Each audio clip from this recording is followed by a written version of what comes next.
Hey guys, and welcome to a brand new Road to Max on the noob account. This is episode 25 and we are starting this episode with 89 fletching.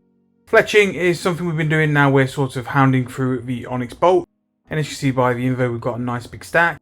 Might be able to squeeze 90, we'll see how we get on with this episode. So the onyx bolts managed to stretch that far and we have level 90 fletching. We've made some mad progress with fletching in the past couple of episodes. Considering a couple of episodes we started at 53, the onyx bolts were just flying through. They weren't such a flip, but they were moving and selling very, very quick. And to fletch onyx bolts, it's quite nice in AFK and it's quite quick as well.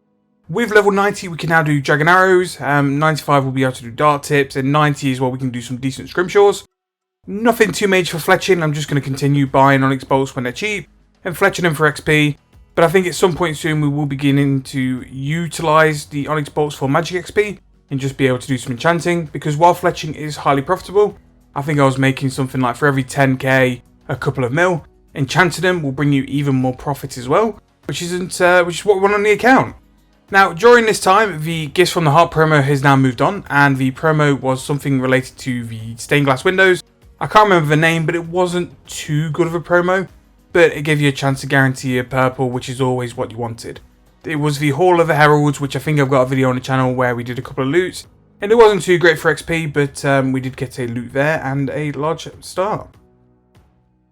So what I've basically been doing now, once I've finished my set of bolts, is going to the GE and just enchanting there. I've had a couple of lamps from a couple of days of worth of treasure hunter, and there is 88 runecrafting. Runecrafting is really getting on now. Like we said in a couple of episodes before, level 90 is when we'll stop, and we're not too far off now. I'm trying to think about where I'm going to put the lamps afterwards. I'm thinking it could be looking something like invention, because level 80 will give us a decent amount of XP for that as well. As you see by the info, extreme magics is what I need to do to be able to enchant it.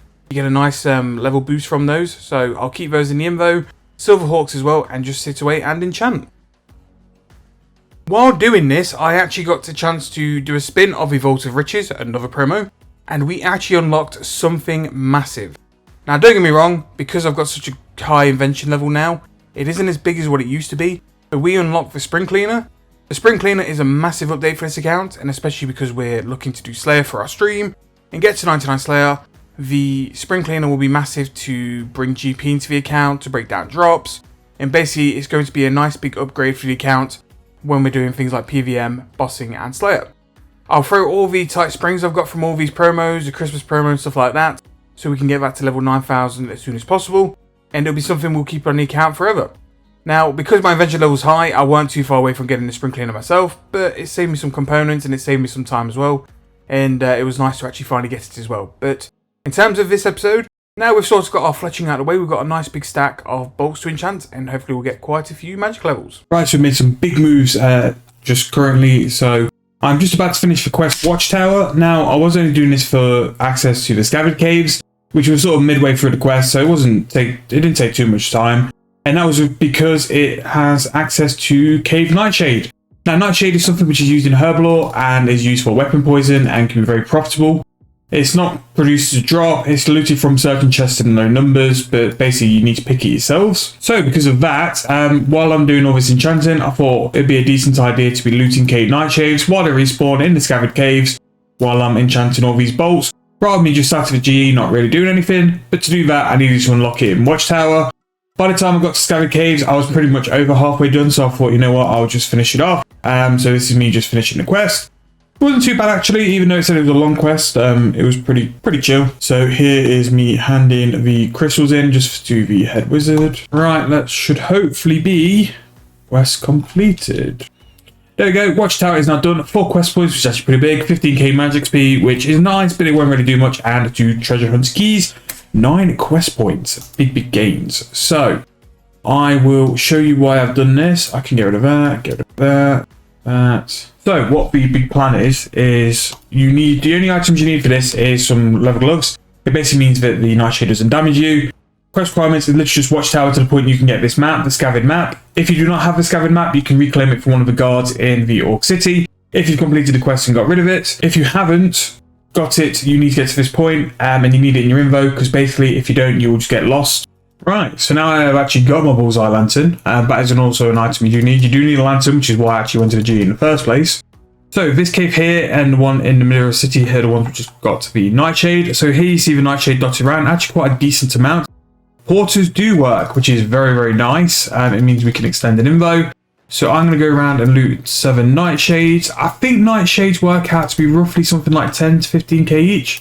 And then after that, sip of the extreme parts, go to that. Actually, these spawn quite quick. Do some enchants while we wait for everything to spawn. And then what we'll do, once everything is up and fully grown, we will do a loot round. And then, yeah, that's another way to make some more money while we're doing all these enchants. Compared to the GE, where I'm just going to be stood there and just alching and enchanting. I'll wait for these to fully grow, and then I'll do another loot round as well. Not only that, it will give us some free Herblore XP where we're going to make some serious money. I don't really need to make money with Herblore, can do some higher tiered stuff. But I think it's going to be worthwhile because it just puts some more money to afford some overloads when we finally do it. Now, what I thought was going to happen is that they were going to grow very, very quick. It just turns out that they sort of respawn randomly. This was the last one I picked, but it was the second one to fully grow. Whereas this third one took a little while. But it actually wasn't too bad. That took 20 enchants to be fully grown for a full cycle, which this is what I might be doing every time I need to alch and enchant, or even fletch to be fair. Although the Porter and World 84 does sort of, the benefits to that kind of overrule it. But yeah, if you have anything which is pretty much like bank standing, it could be proteins, it could be fletching, it could be anything where what you're going to be using is in the invo. Getting some nightshades while you're doing it could be a really decent way to make some extra GP. As you can see here, another person is doing it, which means it must be half decent if someone else is here. But yeah, I'm going to do all my enchanting and alching for future here, and then we're going to build up a nice big part of cave nightshades. Like that person just done, it might be something where you can keep hopping and just go to another world and rotate between the two. And then that way you've got 2 worlds which are fully spawned, and you can just keep looting for a period of time. Me personally, I need to do some enchanting, which is what I'm going to do while I'm waiting for stuff to grow. And then once cycles are done, just go back around and do it. So I'm going to test this for like an hour or so and just see like how many nightshades I can get and what sort of bolts I can get enchanted. So I've been doing my enchanting of the onyx bolts in the scabbard caves for the cave nightshade. And we're going to get 85 magic, which we're working our way up. I'm still having to use extreme magic to do the spell.